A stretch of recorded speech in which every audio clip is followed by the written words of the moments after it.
Hi పిల్లలు, like చేయండి, share చేయండి, సబ్స్క్రైబ్ చేయండి. ఈరోజు ఏం కథ చెప్తున్నానో చూడండి.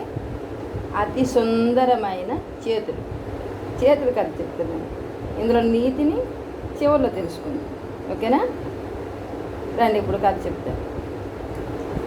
ఒక ఉద్యానవనంలో 3 రాజకుమార్తెలు కూర్చొని ఉన్నారు. వారిలో ఎవరి చేతులు ఎక్కువ అందంగా ఉన్నాయని ప్రశ్న ఒకసారి వచ్చింది, తలెత్తింది వాళ్ళ మనసులో. 3 తన చేతులు మిగతా 2 కంటే చాలా అందంగా ఉన్నాయని తమలో తాము అనుకున్నారు. అప్పుడే అక్కడికి ఒక దేవకన్య బిచ్చమెత్తుకునే అమ్మాయి రూపంలో వచ్చింది.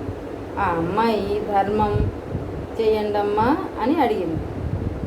ఈ రాజకన్యలు తమ విలువైన దుస్తులను సర్దుకొని ముఖాలను పక్కకు తిప్పేసుకొని అక్కడి నుండి ఆ అమ్మాయి దగ్గరకు ఉన్న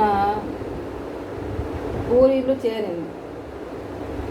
అయితే ఆ పూరింట్లో ఉన్న ఒక నిరుపేద స్త్రీ అమ్మాయికి అన్నం పెట్టి మంచినీళ్ళు అందించింది. మారువేషంలో ఉన్న ఆ దేవకన్య ఆ స్త్రీని అష్టైశ్వర్యాలు ఆయురారోగ్యాలతో వర్ధిల్లు అని ఆశీర్వదించింది. ఆ స్త్రీని ఓ అమ్మాయి అలా ఆశీర్వదించడం ఆ 3 రాజకన్యలు చూస్తూ ఉండిపోయారు. బిచ్చగత్తె రూపంలో ఉన్న ఆ దేవకన్య తన నిజ రూపం ధరించి తన తోటి వారికి సహాయపడడానికి సిద్ధంగా ఉన్న చేతులు అతి సుందరమైన చేతులు అని ఆ 3తో చెప్పే ఆ దేవకన్య కనుమరుగైపోయింది.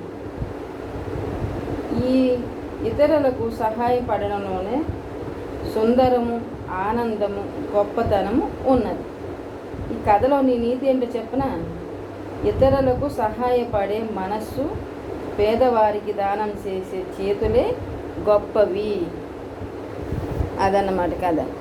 మీకు ఇప్పుడు అర్థమైందో లేదో? వాళ్ళు అనుకుంటున్నారు, అక్కడ ఉన్న రాజకుమార్తెలు ఏంటంటే నా చేతులు అందంగా ఉన్నాయి, నా చేతులు అందంగా ఉన్నాయి. కానీ అక్కడే వచ్చిన ఒక దేవకన్య ఏం చేసింది? ఒక పేదవాళ్ళ ఇంటికి వెళ్ళి మారు రూపంలో వెళ్ళి వాళ్ళకి సహాయం చేసి వాళ్ళకి దీవించి మరీ వచ్చింది. అవి చేతులు అంటే మనము చేసే మంచి పనులు బట్టి మన చేతులు గొప్పవి అవుతాయి. మనం గొప్ప వాళ్ళు అయినంత మాత్రాన అయ్యేదో అందం అయిపోతాయని కాదు ఈ కథలో నీతి.